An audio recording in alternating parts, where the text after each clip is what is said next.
Hello, welcome to Should I Buy This Game featuring Point Galaxy.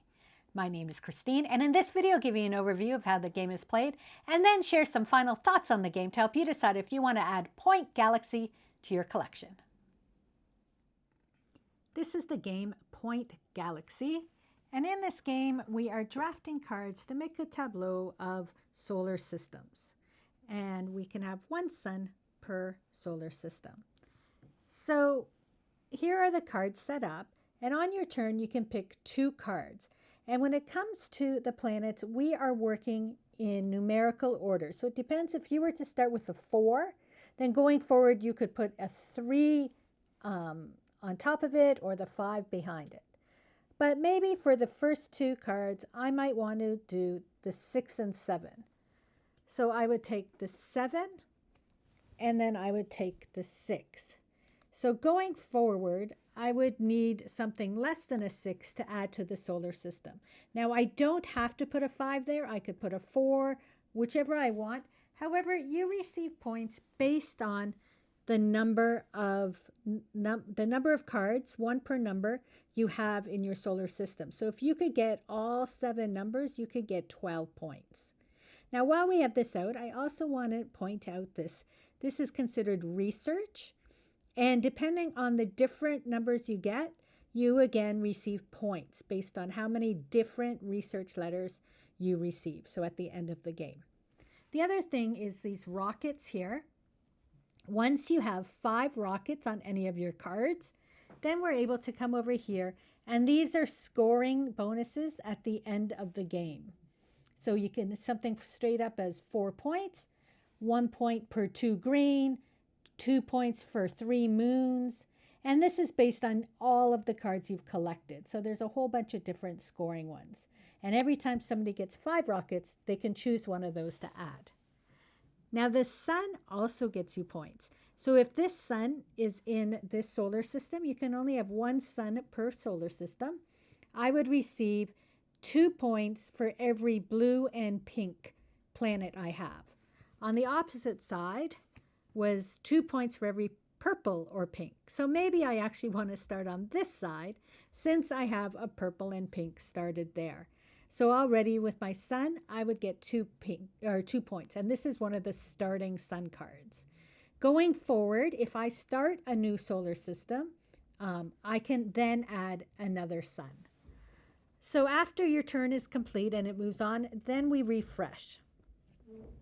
And the next person would take cards, but we'll just pretend it's back at our turn.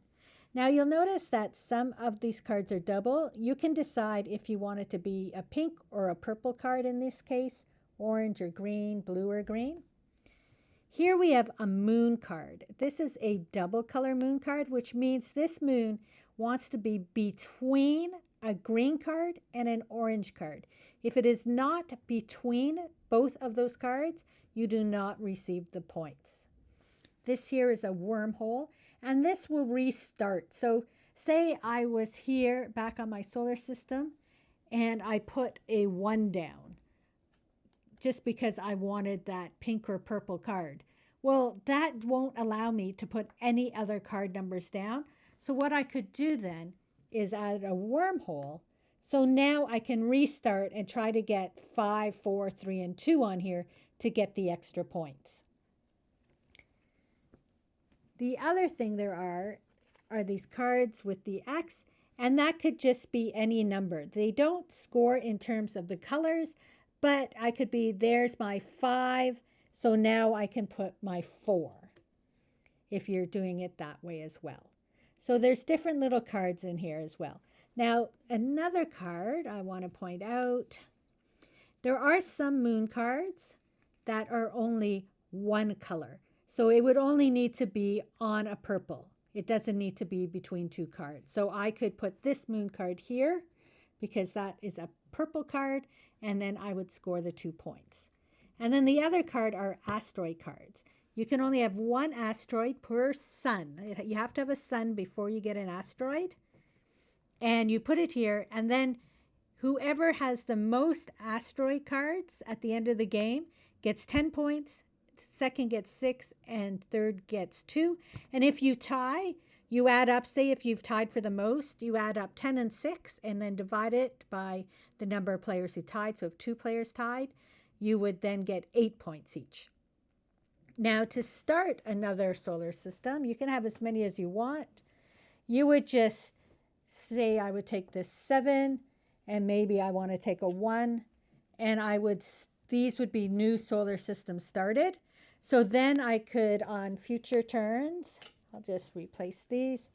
Then on a future turn, I could take 2 suns and add them like that. And that is how you build up with more suns. The other thing is if there's a number down here and you can't add it to your current system, then you want to start a new one. But here I would want to get like the 3 here. And then there's a 6. So maybe I want to add the 6 to this solar system. So you're trying to build up to have as many unique numbers in a set to get suns, your moons, and asteroids.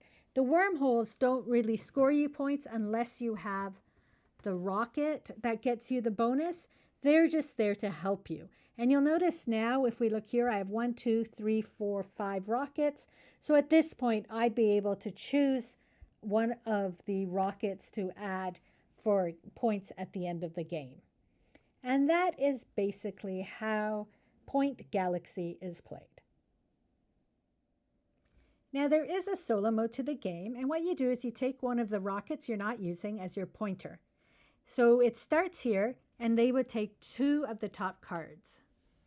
Then when it moves here, it would take this sun card and this planet card. The sun cards you're just piling up. They're not in specific areas. They're going to score for all of their cards. When it comes to the planet cards, we are going to be making rows of numbers. So then you would put that out. So we move here. They would get a moon card, which just gets added, and then they would take this. Now, because we didn't have a 7, it is still in the same row. So when it comes here, they get the sun card, and they get this card. Now, we already have a 6, so now they are starting a second solar system. And the reason that we do this is they're going to get scored the same way, depending how many cards they have per solar system. But then they score the sun cards for all the cards you have. And they score their moon cards as well. So they don't care which planets are in any solar system. They're scoring for everything as well with the moons. You just work your way around, taking cards all the way until you get back here, and you'll take 2 more of these. By then, there'll only be 9 cards left on the table. Once they take 2, there's only 7 cards left, and the game is over. And then you score how you would score yours, and then you score theirs based on the cards they've picked up, and whoever has the most points wins. So overall, we really enjoyed playing Point Galaxy. I played it solo and with 3 players, and I find the player count doesn't really matter so much because you're just building up your own tableau. The only thing with the more players you have, when you're seeing cards out that you're like, ooh, I want that card, you know it's not going to still be there. Good chance it won't be there by the time your turn comes around, especially with the more players you have going. So that's the only thing when you're playing with more players. The number of cards are based on the number of players that are playing. So you would add more cards out with a higher player count. Now, we have played Point City in the past, and although we liked it, we enjoyed Point Galaxy more. We liked building out our tableau of cards and then having the sun and trying to get those asteroids more so than your opponents. When you play solo, you're still comparing it to the solo mode. How many did they manage to get versus how many you managed to get? So it's pretty straightforward. If you like sort of that galaxy theme and the tableau building mechanism of the game, then I think you might really enjoy Point Galaxy. So let me know if you've had a chance to play this game and what you think of it.